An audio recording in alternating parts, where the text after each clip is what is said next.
ഇനി ഞാൻ വേറെ കാര്യം ചോദിച്ചോട്ടെ, ഇവരൊക്കെ സാക്ഷികളായിട്ട് ചോദ്യം ചെയ്തു, എന്താ ഇവർക്കെതിരെ ഒന്നും കേസെടുക്കാത്തത്?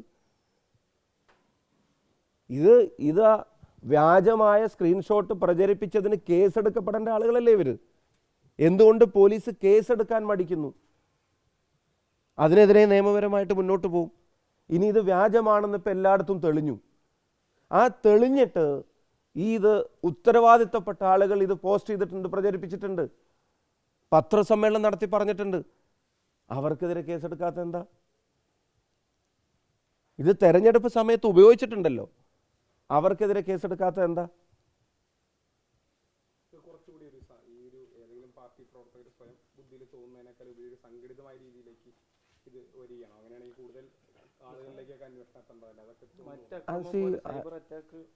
ഇത് ഞാൻ പറഞ്ഞത്, ഇത് ആരുടെങ്കിലും ഒറ്റ ബുദ്ധിയിൽ തോന്നിയ ഒരു കാര്യം മാത്രമായിട്ട് എനിക്ക് അനുഭവപ്പെട്ടിട്ടില്ല. കാരണം ആ സംഭവം പുറത്തു വന്ന ടൈമിംഗ്, ആ ടൈമിങ്ങിൽ തന്നെ അതിനോടുണ്ടായ പ്രതികരണങ്ങൾ, അത് ഉത്തരവാദിത്തപ്പെട്ട ആളുകൾ സ്വന്തം ഫേസ്ബുക്കിൽ, ഒരു മുൻ MLA ഉൾപ്പെടെയുള്ള ആളുകൾ സ്വന്തം ഫേസ്ബുക്കിൽ, ഏരിയ സെക്രട്ടറി ഉൾപ്പെടെയുള്ള ആളുകൾ, DYFI നേതാക്കന്മാർ ഉൾപ്പെടെയുള്ള ആളുകൾ, സാംസ്കാരിക ജീവികളൊക്കെ എന്ന് വിളിക്കപ്പെടുന്ന ചില ആളുകൾ, അവരൊക്കെ സ്വന്തം വാളിൽ ഇങ്ങനെ വിത്തിൻ നോ ടൈം അതിങ്ങനെ എടുത്ത് ഉപയോഗിക്കുക. ഇനി അതുമാത്രമാണോ? പത്രസമ്മേളനം നടത്തിയിട്ട് ഞങ്ങൾ മതേതരത്വം പറയുന്നതിനെ ആക്ഷേപിച്ചുകൊണ്ട് ഇത് ഒരു കാരണമാക്കിയിട്ടത് ഉപയോഗിക്കുക എന്നതുകൊണ്ടും തീർന്നില്ല. ഇത് വ്യാജമാണെന്ന് അറിഞ്ഞിട്ട് വടകരയിൽ മെയ് മാസം 6-ാം തീയതി CPM എതിർ സ്ഥാനാർത്ഥിയെ കാഫിറാക്കുന്ന നിലപാടിനെതിരെ എന്ന് പറഞ്ഞിട്ട് അവിടെ ഔദ്യോഗിക പരിപാടി നടത്തുക. CPM LDFൻ്റെ ജില്ലാ കമ്മിറ്റി ഔദ്യോഗികമായിട്ട് ഈ കാഫിർ എന്നുള്ള വാക്ക് ഉപയോഗിച്ചിട്ട് അവിടെ പരിപാടി നടത്തുക. അപ്പോൾ അതിൻ്റെ അർത്ഥം എന്താ? ഇത് മുഖമില്ലാത്ത ആരെങ്കിലും എവിടെയെങ്കിലും എഴുതി വിട്ടത് കൊണ്ട് എൻ്റെ പേരിലല്ല. അതിനെ തെരഞ്ഞെടുപ്പ് സമയത്തും തെരഞ്ഞെടുപ്പിന് ശേഷവും ആ പരാജയത്തെ മറക്കാനൊക്കെ ആവശ്യാനുസരണം എടുത്തു ഉപയോഗിച്ച മുഴുവൻ ആളുകൾക്കും ഈ കാര്യത്തിൽ ഉത്തരവാദിത്തത്തിൽ നിന്ന് ഒഴിഞ്ഞു മാറാൻ പറ്റില്ല. അപ്പോൾ അത് ഏത് ഫാക്ടറിയിലാണ് ഈ നുണബോംബ് സൃഷ്ടിക്കപ്പെട്ടത് എന്നുള്ളത് കൃത്യമായി കേരളത്തിലെ പോലീസ് ജനങ്ങളോട് പറഞ്ഞേ ഒക്കൂ. പോലീസിൻ്റെ മെല്ലെപ്പോക്ക് ഇനിയെങ്കിലും അവസാനിക്കണം. ഇനി ഇതിൽ നിന്ന് ഉത്തരവാദിത്തപ്പെട്ട ആളുകളെ രക്ഷിക്കാനോ മറച്ചു പിടിക്കാനോ കഴിയില്ല. ഇപ്പോൾ സാക്ഷികളാണെന്ന് പറഞ്ഞ ആളുകളെ എന്തുകൊണ്ട് പ്രതി ചേർക്കുന്നില്ല എന്നുള്ള വളരെ റെലവൻ്റ് ആയിട്ടുള്ളൊരു ക്വസ്റ്റ്യൻ ബാക്കി നിൽക്കുകയല്ലേ. ഇതിങ്ങനെ വ്യാജമായിട്ടുള്ള ഈ സാധനം പ്രചരണത്തിന് ഉപയോഗിച്ച് വേറെ ഏതെങ്കിലും പാർട്ടിക്കാർ ഉപയോഗിച്ചിട്ടുണ്ടെങ്കിൽ എത്ര പേർക്കെതിരെ കേസെടുത്തിട്ടുണ്ട്? എന്താ ഇവർക്കെതിരെ കേസെടുക്കാത്ത?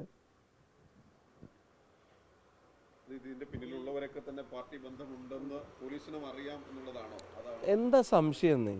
ഇനി എന്താ അതിൽ സംശയമാക്കി? അടിമുടി പാർട്ടിക്കാർ, ഞാൻ ആ വാക്ക് തന്നെ ഉപയോഗിക്കുന്നു. ഇപ്പോൾ പുറത്തിറങ്ങിയ പല പേരുകാരുടെയും പ്രൊഫൈൽ ഉൾപ്പെടെ നിങ്ങൾ പരിശോധിക്കുമ്പോൾ, ഇപ്പം ലോക്ക് ചെയ്തൊക്കെ വെച്ചിരിക്കുന്ന പ്രൊഫൈൽ ഉൾപ്പെടെ നേരത്തെ പരിശോധിച്ചപ്പോൾ അടിമുടി CPMകാരാണ്.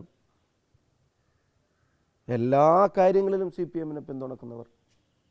അതിന് പാർട്ടി പങ്കുള്ളത് കൊണ്ട് തന്നെയാണ് ഞാൻ പറഞ്ഞത്. ഞങ്ങൾക്ക് അതിനകത്ത് ഇപ്പോൾ വലിയ സത്യം പറഞ്ഞ അത്യാഹ്ലാദമല്ല, എനിക്ക് സമാധാനമാണ് തോന്നുന്നത്. കാരണം ഇതൊക്കെ തിരിച്ചറിയുന്നതിന് മുമ്പ് വടകരയിലെ ജനങ്ങൾ അതിനെ തിരിച്ചറിഞ്ഞു എന്നുള്ളതാണ്. അതിൻ്റെ സമാധാനം പറഞ്ഞാൽ തീരില്ല. അവർക്കൊരു സംശയം വന്നിരുന്നെങ്കിലോ നിങ്ങൾ ആലോചിച്ച് നോക്ക്.